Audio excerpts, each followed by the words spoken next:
Michael Wojcik with your Our Town-based look at what is going on at the state capitol. An institution of the Minnesota Senate, Tom Bach, announced his retirement this week. He served the state of Minnesota for 28 years as the Democratic minority and majority leader, and now an independent caucusing with Republicans. He served the Iron Range for almost 30 years. The Iron Range has always had an outsized influence on Minnesota politics, in part due to the cohesion of their representatives and the longevity of those that serve. It's certainly going to be a different capital without Tom Bach around. To come up with a compromise to refill the Unemployment Insurance Trust Fund were unsuccessful this week. The goal had been to get this done by March 15th, and the reason for that is after that, notices go out to employers that their payroll taxes for unemployment insurance are going up fairly substantially. Even though there's still time to resolve this without those taxes actually being applied, it's still something that they wanted to get done by this point. Ultimately, the discussions fell apart with Representative Melissa Hortman describing the process as being a pile of bullcrap on top of a pile of bullcrap. So I appreciate her self-censoring because then I can use that gem of a quote here. Additionally, Governor Tim Walz pointed out that compromise has to be a part of this, and he said the leadership is going to have to recognize the art of compromise. They're going to have to realize that to get this thing done, they're going to have to do frontline worker pay. I want both of these things to pass. And that ultimately was the sticking point that the Senate Republicans thought that this is something that should stand on its own. It was something that needed to be solved, but the House wanted to tie other things to that. So irrespective of who you think is right or wrong, that was the cause of this not passing, and now as a result, some businesses are going to get some notices which may or may not be correct. Part driving this discussion is what are we going to do with this historic surplus, and how are we going to handle pandemic relief, frontline worker pay?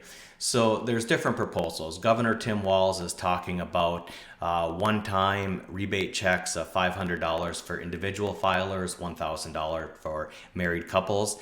In addition, the Senate GOP, what they're proposing is lowering the lowest income rate tax bracket fairly substantially, and also eliminating taxes on Social Security. Now, if Social Security is your only income in retirement, you're probably not paying taxes on it already. These are folks with other forms of income in their retirement, so they're at a much higher income level, and they will sometimes pay taxes on Social Security.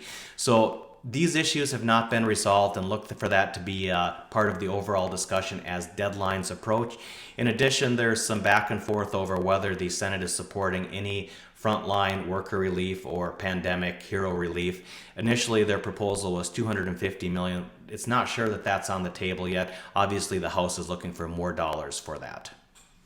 A big challenge for the state of Minnesota is funding education. Previously, we talked about the Page Amendment. What we're seeing now in Minneapolis is 4,000 educational professionals are on strike for things like maximum classroom sizes and increased pay for some of the lowest paid professionals within the school district. It's understandable the difficult situation that they're in. Some of these educational support professionals in Minneapolis are starting out at $24,000 a year, when to get just a one-bedroom apartment's probably looking about $1,000 minimum starting out in Minneapolis. That's a real challenge. It's not a living wage, and these folks are doing important work, so you can see some of the frustration. At the same time, the resources to meet some of the demands simply are not there right now.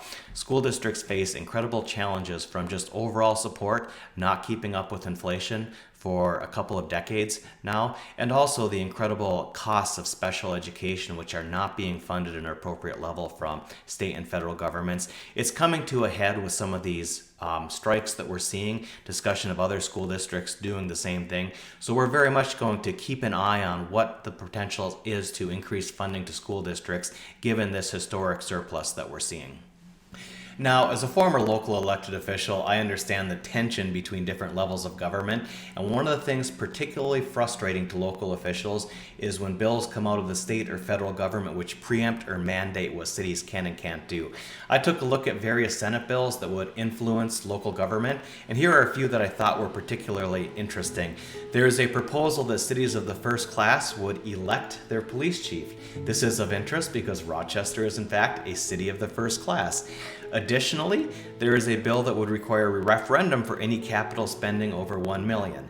Again, this would result in a lot of elections because there's a lot of capital spending that would cross that threshold, some of it fairly routine and quite important.